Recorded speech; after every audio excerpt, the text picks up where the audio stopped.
जिम्मेदार मानती है आप? जो सवाल उठ रहे हैं कि एमसीडी की पूरी जिम्मेदारी थी, वहाँ पे डिसिल्टिंग नहीं हुई थी, पानी का बहाव जो आया उसमें बच्चे डूब गए। देखिए, कल एक बहुत ही दुखद घटना हुई। राजेंद्र नगर के एक कोचिंग सेंटर की बेसमेंट में पानी भर गया और कुछ बच्चे ट्रैप हो गए। जैसे ही मुझे इस घटनाक्रम का पता लगा, मैं मौके पर पहुंची। वहां पर देखा कि एनडीआरएफ की टीम जो है ऑलरेडी रेस्क्यू ऑपरेशन कर रही थी और ये सबसे दुख की बात है कि 3 बच्चों की मौत हो गई।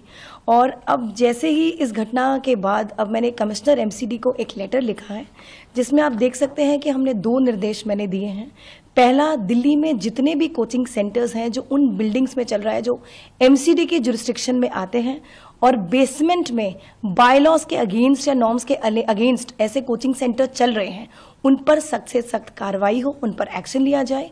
दूसरा, और अगर इस मामले में जो कल राजेंद्र नगर में हुआ कोई भी एमसीडी अधिकारी अगर जिम्मेदार है तो उस पर भी सख्त कार्रवाई की जाए। मैं आपको बताना चाहती हूं इस बिल्डिंग के बारे में। ये जो बिल्डिंग है, इसका जो कंप्लीशन सर्टिफिकेट 2021 में मिला था और साफ साफ यहां लिखा है कि बेसमेंट में पार्किंग यूज और स्टोरेज के लिए और कार लिफ्ट के लिए यूज होगा।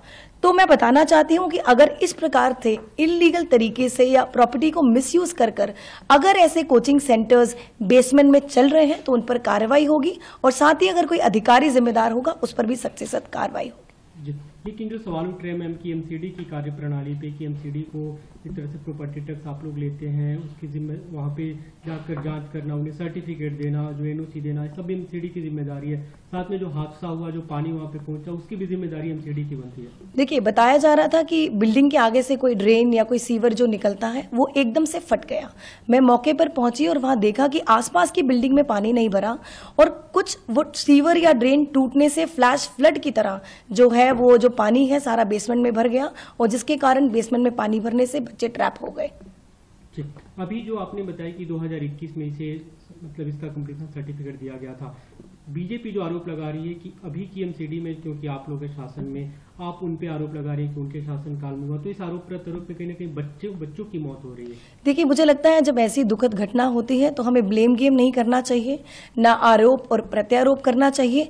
हमें कार्रवाई करनी चाहिए, जो भी इसका जिम्मेदार है उस पर सख्त से सख्त एक्शन लेना चाहिए और ऐसे कोचिंग सेंटर्स बेसमेंट में अगर इलीगल तरीके से वायलेट करके नॉर्म्स को, बायलॉज को वायलेट करके चल रहे हैं, उन पर एक्शन होना चाहिए। बीते दिनों में हमने देखा पटेल नगर में एक जो बच्चे की मौत हो गई, बिजली के जो मतलब पानी के कारण इलेक्ट्रोक्यूशन का हादसा हुआ, अभी 3 बच्चों की मौत हो गई। ऐसे लगातार हादसे हो रहे हैं, जो जल जमाव हो रहा है उससे निपटने की एमसीडी की क्या रणनीति है, क्योंकि अभी बारिश का सीजन है, बारिश होगी अभी ज्यादा। देखिए, जिस प्रकार से इस बार बारिश हो रही है, 88 साल का रिकॉर्ड टूटा, आपने देखा। वाटर लॉगिंग की समस्या है, पर एमसीडी हो, पीडब्ल्यूडी हो, दिल्ली जल बोर्ड हो, वो 24 घंटे आप देखेंगे ग्राउंड पर काम कर रहे हैं कि दिल्ली की जनता को समस्या का जो है हमें समाधान दे सके। हमने मैम लोकल एमएलए दुर्गेश पाठक से बात की, जो एमसीडी के प्रभारी भी हैं। उनका कहना था कि जल बोर्ड के अधिकारियों से लगातार बातचीत हुई, सुपर शकर मशीनें मांगी गई, कहीं न कहीं जल बोर्ड की तरफ से मशीनें उपलब्ध नहीं कराई गई, या जो एमसीडी के जो अधिकारी हैं उनकी तरफ से कहीं ना कहीं जो इस तरह से सहयोग मिलना चाहिए वो नहीं मिला। आपको लगता है कि